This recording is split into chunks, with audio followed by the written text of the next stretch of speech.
Thank you, David. And now for something completely different. I'm not positive that what I have to say is actually going to meet the Monty Python flying circus test for novelty, but I got to say I do feel a little bit the odd man out based on the topics that have been discussed, you all, the amount of time I have been able to spend here at the conference. You are a bit of an intimidating bunch for me, and I'll tell you why. I'm looking around and listening to, real hard science being discussed at a very high technical level, a very refined level. And what I have to talk about today is going to seem, I think, a little bit prosaic and maybe even crude by comparison. So I'm not apologizing for that, but it is a bit of a warning. That said, Alberto and the organizing committee thought it would be interesting for all of you to hear from a practitioner in the gentle art of helping firms, utilities in particular, manage the weather risks, and how your forecasting science is used to aid and abet that process. So that's my topic for the day. I get to do that because I work for the world's largest provider of weather protection, the world's largest derivatives dealer. Now, there's no particular reason why Swiss Re would be a household name to many of you, but Swiss Re is a very big noise in the global reinsurance business, a fairly big noise in the regular insurance business, providing property and casualty cover to corporate entities. But we have, little known fact, a very long-standing and globally sized presence in the weather protection market. Now, I'm going to use terms like weather protection, weather hedging, weather insurance, weather derivatives relatively interchangeably as I go through this. This all started, 15 years ago when my boss, who actually is one of you, he is a PhD physicist who is a weather scientist and a climate expert, and he was sitting at his desk at Swiss Re playing around with some hurricane modeling stuff when he saw that Enron had invented something called a weather derivative. And he sort of sat back and said, well, wait a minute. Swiss Re has a bunch of energy clients that might be interesting for. We know more than the average person about climate because we think about hurricanes a lot. And besides that, this weather risk is uncorrelated to any financial market, so it's kind of a cool diversifier for an insurance company's asset portfolio. He took that idea to the board and turned that into our weather business, which 15 years later is about 20, 30 plus people around the world based in New York, Zurich, London, Houston, soon to be Sydney. And what we do is help companies hedge and manage the risks that they're exposed to in weather. What I want to do for you all today is three things. I want to give you a basic introduction to what tools we have to work with when we do that. Then I want to talk about how the energy industry, how utilities actually are using these products these days. And then I want to talk about a more specific end of that, which seemed, based on what I heard and saw around the last couple of days, which seemed particularly germane to your interest, which is wind, because it's a developing part of our business. But let's start with what I mean when I talk about weather protection and weather protection tools, or weather derivatives, hedges, insurance, what have you. This is pretty easy to demystify because it's not very hard. It's very basic stuff. What we do is we pay people if it's too hot or too cold or too wet or too dry, too much wind, not enough wind. And we do that based on pre-agreed financial contracts that are made up of two elements. You only need two things in this recipe to cook up one of these things. One is you need some sort of index that defines what your weather parameters are.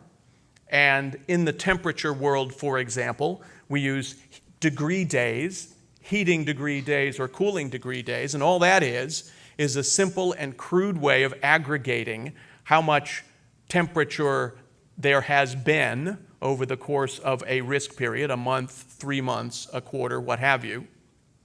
And then the other thing you need is a settlement formula. You need to figure out what the deal is, how the product settles when the temperature gets above or below, or the rainfall is above or below the pre-agreed level on the index. It's really that simple. There's an awful lot of technical stuff and jargon and devil in the details kinds of terminology around this, but basically, fundamentally, what we're doing is selling financial protection for weather occurrences, and generally not at the catastrophic weather level. You all are familiar with what insurance companies do with hurricanes, I know. That's what we call in the business the catastrophic part. I work in the simply annoying part of weather.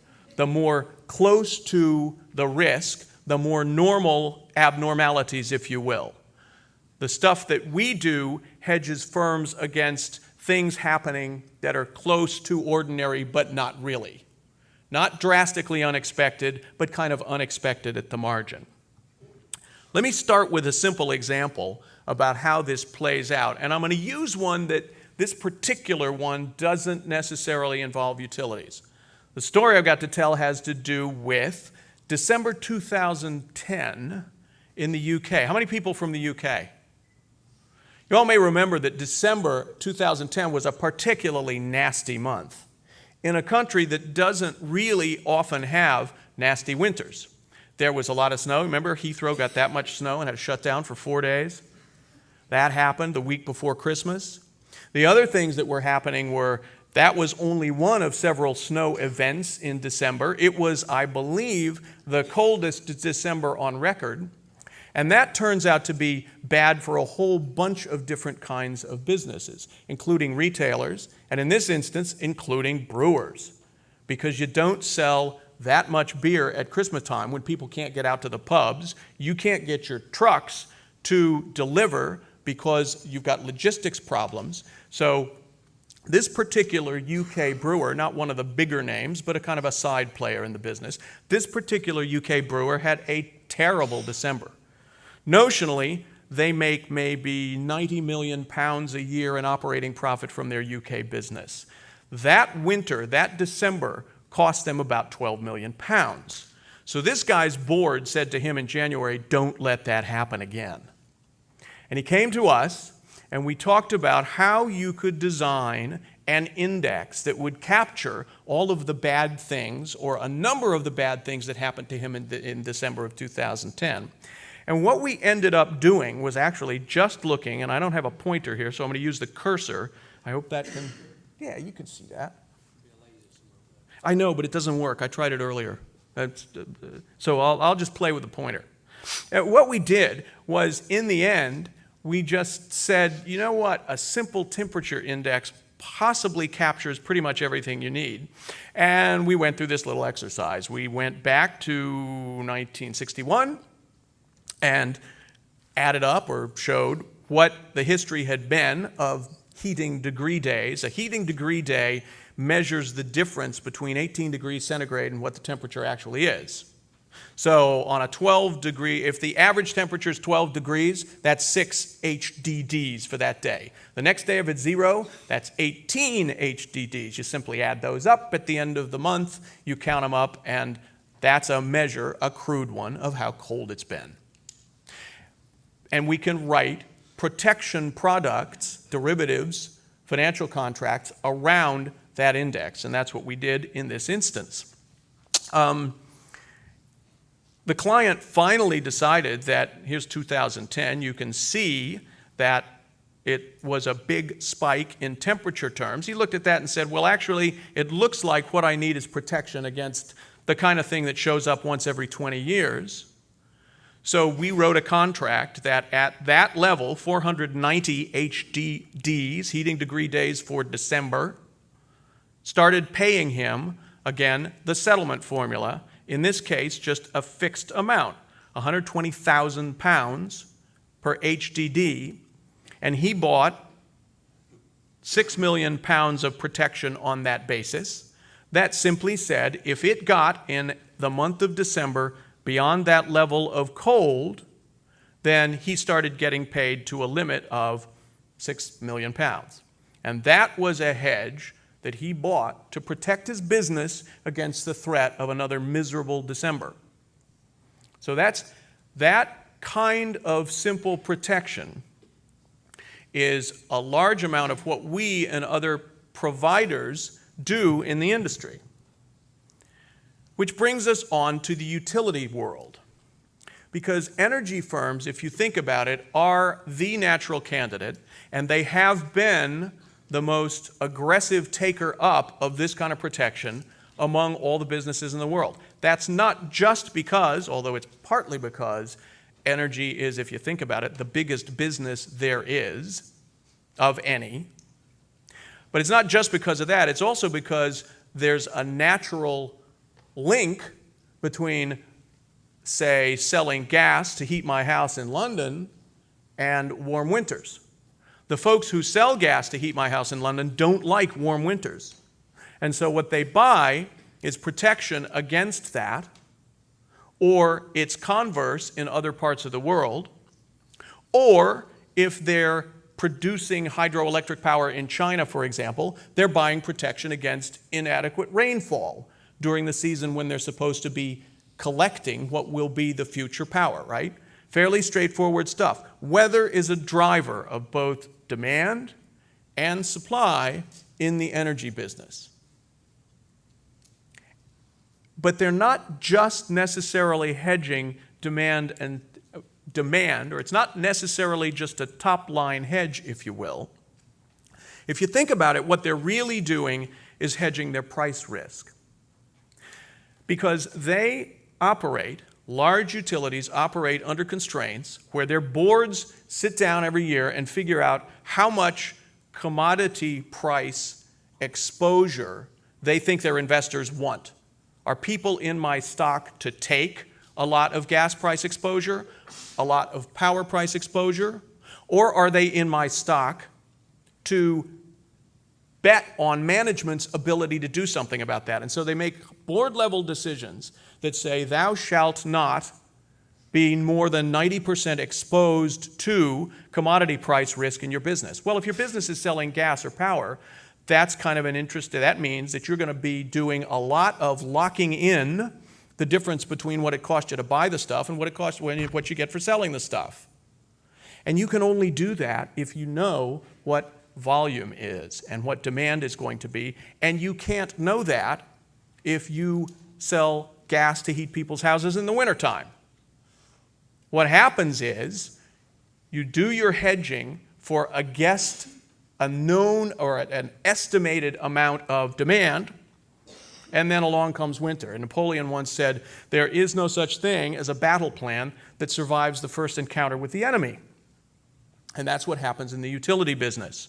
Winter comes along and it's too warm, and you've got too much gas, you have to dump it on the market, and that costs you. It's too cold, you have to buy more than you thought, and it's cold, so gas prices are up. So really, fundamentally, what they're doing is managing their price risk. And here's notionally how that works in temperature, and then I'll go on to an example that has a price component. Here's a straightforward, there is in the German market a fairly straightforward relationship between temperature and demand that is codified in one of the indices that's used in that market. And so what we do, or what utilities buy, is protection based on payouts along that curve. They do so, and this is the third element, if you will, about what a protection structure looks like. It's when we decide what the index is and decide what the payout formula is, how does that work exactly? Who pays whom? You can do that in the form of, say, a low or a high temperature warm winter put option. In an option, we simply collect a premium and pay out if the condition occurs. The guy who put this together for me does a lot of stuff in Germany, so I'm going to use the German version of heating degree days a couple of times here. It's called Gradtagzahlen, which is basically the same idea.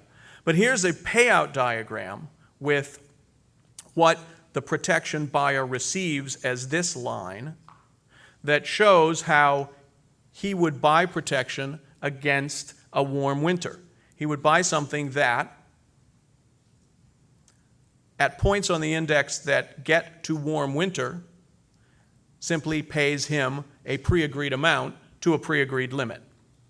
That's called a put on GTZ or HDDs.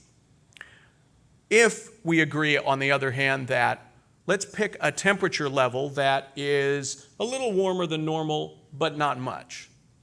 Well, we could also agree that if it's warmer than a little warmer than normal, we pay him. But if it's cooler than a little warmer than normal, he pays us around that index, again to a pre-agreed amount. That's simply called a swap. That's just a different kind of protection.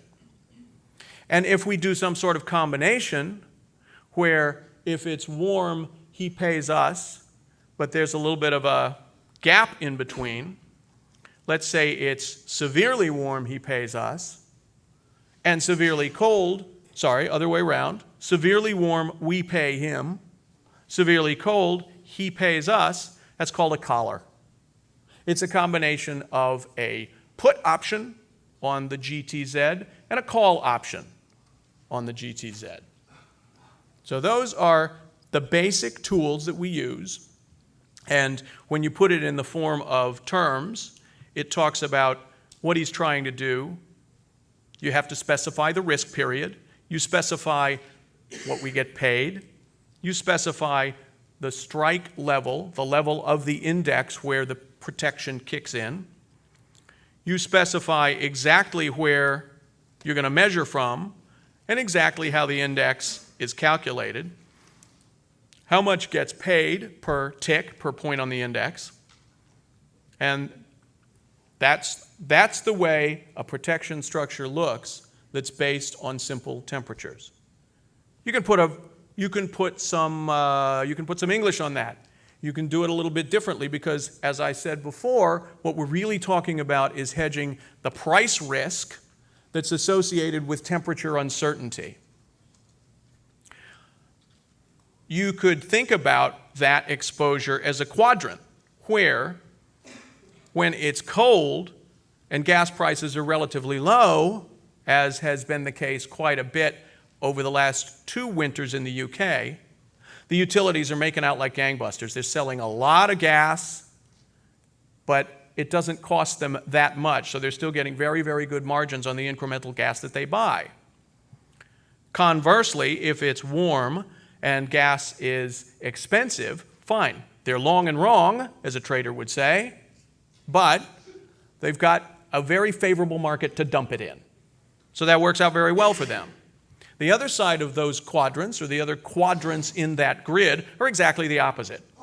So you can set this up so that when things are really good for the client and he's getting windfall profits, he pays the protection seller. And conversely, when things are not so good and he needs compensation, the protection seller is paying him.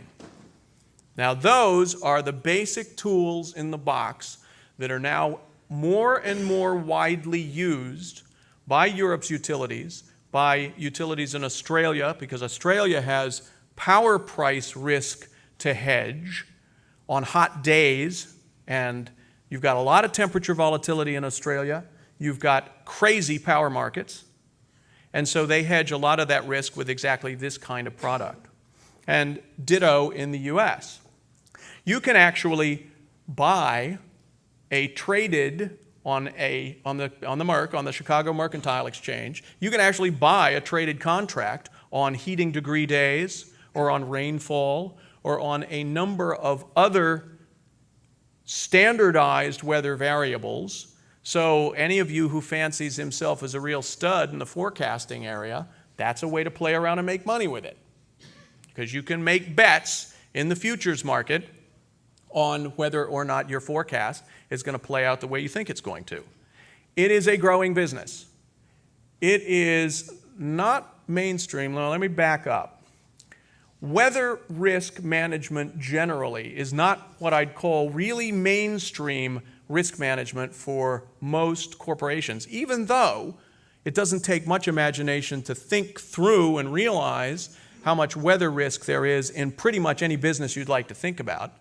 You got construction, it gets cold, you shut down, guys can't go to the site, you can't get the work done. Retailing business, people stay indoors, and it gets cold. Retailers have to think about how many coats should I stock, and how much foot traffic is there going to be through the mall this weekend. And they think about that a lot. Actually, what they do tends to be supply chain management. But guys like big retailers keep meteorologists on the payroll in their operating centers just to think about these sorts of things. But the biggest take-up is and continues to be the utility industry. Our biggest business and the biggest business in Europe tends to be the UK gas business, which is what I've been talking about. But it is creeping every year a little bit further south, and the use of these tools is being more broadly disseminated. Just 2 weeks ago, we sold our first Madrid-based cool summer protection. Somebody has started in the south of Europe to think about air conditioning load. And so these are a little old data because it's from a series that only gets reported every couple of years, every 2 years. But there was a pretty big jump in 2011 versus 2 years earlier. We would anticipate when this comes out next or later this year, we would anticipate that that's going to continue. Now, I've got a few minutes left, so I want to talk, now that we've spoken generally about the utilities, I want to talk about what's going on in the wind space, because that is a new frontier for this market. It's a new frontier because it's a new industry, as you all know. New frontier for this market where there is a particular application. One of the interesting things about what we do is helping clients think about whether it's worth buying the product or not. Just because you can hedge something doesn't necessarily mean you should. And it's close to the risk insurance tends to be pricey. And so you got to think very carefully about whether it makes sense to buy it. There's an interesting application in the wind space where if you're a wind farm owner and you can get contractual protection against wind being significantly too low, you should be able to get more leverage from your lenders and therefore create value that will, in theory, pay for the product. And that's the substance of the message in this diagram. If you think about the value of a wind farm before you hedge and after you hedge, if you can do that and get more leverage on the wind farm, then that creates some value. And if you can do that if you get more for that, then you pay for the premium. And the premium is driven by where on the expected probabilities of output do you put that strike. Then you've got the makings, the possible basis for a deal. The interesting technical bit about this is what's happening with wind indices. As I said before, you got to create a measurable index for what's going on. Now, at most wind farms, you don't have old time series data based on observed wind at the site, which is ideally what you need to price and settle something. So we've evolved from a kind of 6 years ago model where somebody would come in and say, I've got a wind farm, I've got 2 years of met-masked data, how can you help me? And the first thing we'd say is, well, okay, where's the nearest airport? Because you got wind measurement at weather stations, ground weather stations, but he doesn't have it at his site. We've evolved from that toward using numerical weather prediction models, reanalysis data, and the kind of modeling that's used for siting decisions to also create synthetic proxy wind indices that are site-specific. And what you do is, if you can think of this red line as what the owners of the wind farm think is the P50, the expected output. But what the bank says is the output that they will accept and give you leverage for. In other words, you have to have the cash flow to support a low level of production at the P95 level. Well, at least notionally, if you could put a hedge between those at a P80, P75 level, then you should be able to use that to persuade the banks to be easier with the leverage terms and perhaps easier with the margin that they charge. The structure would be, and probably now you're familiar enough with what's going on that you could draw this picture. The structure would be that you would set the strike level, measure what is actually output every month, and so if in March the production is less than the, say, P75 level that the product is designed around, then the protection buyer gets the payment, and that continues month by month throughout the year. There's a lot of value to be created if this trick can be made to work. We've done some analysis on one project we were involved with, and this summarizes how much we're talking about. This is a project that was in Spain. It was 102 megawatts and 20-year project life. The owners, before the protection, or with a capital structure that they had in mind at first, anticipated that at a net present value of 8%, the cash flows coming out of the project would discount to about $24 million. If you go to the banks and say, okay, I have this protection product, you should not worry about production that is below P95 but above, say, P75, I will fill that gap with my protection product. Then if they increase the leverage on the product by 5% or reduce the debt costs by 0.5%, then that shows how the value accretes to create actually, after the premium is paid for the product, a significant uplift to the value of the product for wind farm operators. And in a world where subsidies are being squeezed down, debt conditions are getting tougher to come by, we think that this is going to be a very interesting part of our business in the next several years. Now, I'm wrapping up here with, well, I think I'm about at the end. I have a copy that doesn't have the goodbye page with the question mark on it. So I'm going to wrap up here and open the floor to questions. We've got another 3 or 4 minutes, I think.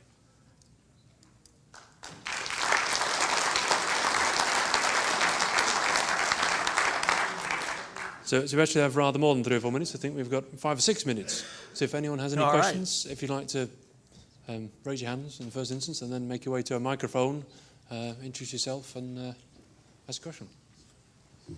Bill Mahoney, National Center for Atmospheric Research. Obviously, having high-quality observation data is key, or having high-quality reanalysis data is key, historical data.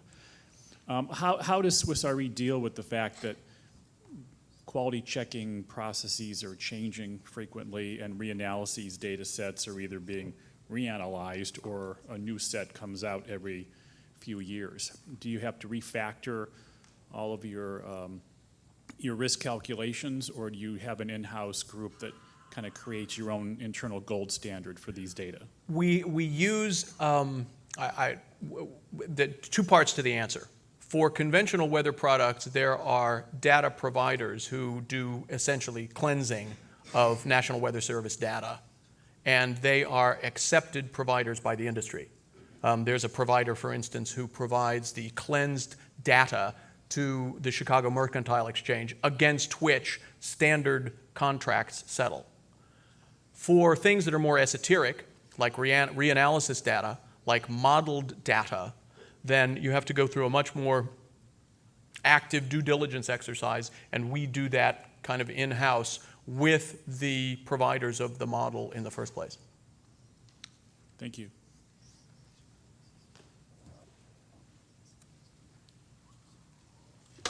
John Dutton, World Climate Service.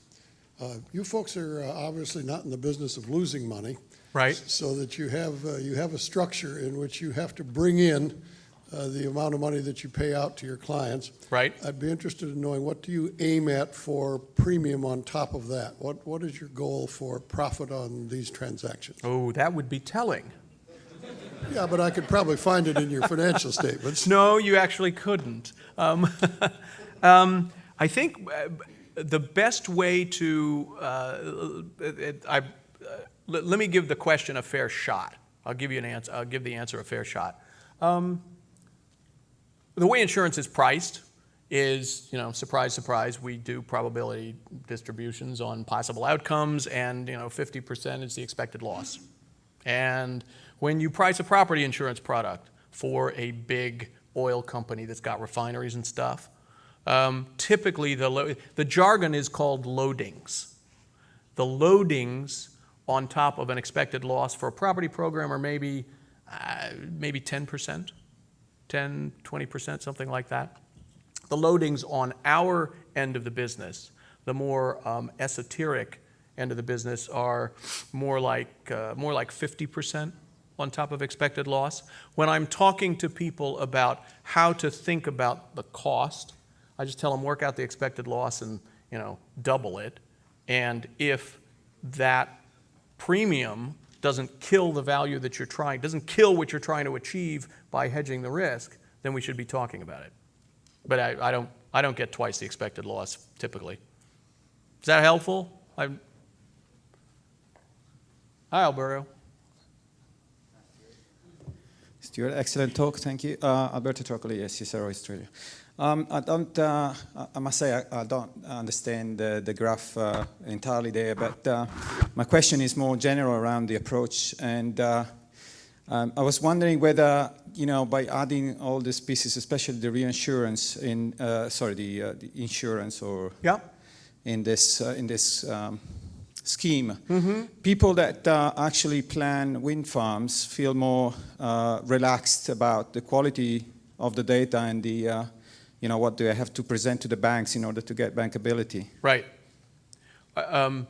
Sorry, the question was? So the question is whether, if the wind developers know that they have this cushion with the insurance, they feel more relaxed and they say, I don't care too much about the quality that I'm putting to the banks because I know that I'm protected by. Okay. I really doubt. I think that's a question about what an insurer would call moral hazard, right? If I can get the lenders to really be aggressive on this because I've got this protection product, then I can kind of get crazy with where I put this thing, or I can be very relaxed about where I put this thing. Well, remember that the lenders get paid first, the equity gets paid last, so there's that incentive for developers to behave themselves. The other thing is, I think what you and I just described would describe the aggressive lending practices that prevailed in the wind farm business 5, 6, and 7 years ago. And yeah, I think that probably did create some overbuilding and some over-aggressive behavior on the part of wind farm developers. I don't think we're going to see that come around again, even if this kind of product develops to be a mainstream, as it were, effective part of the financing structure. Right, I'm afraid we're out of time for questions, so I'll have to be in the coffee break afterwards, I'm afraid. So thank you again for a very interesting talk.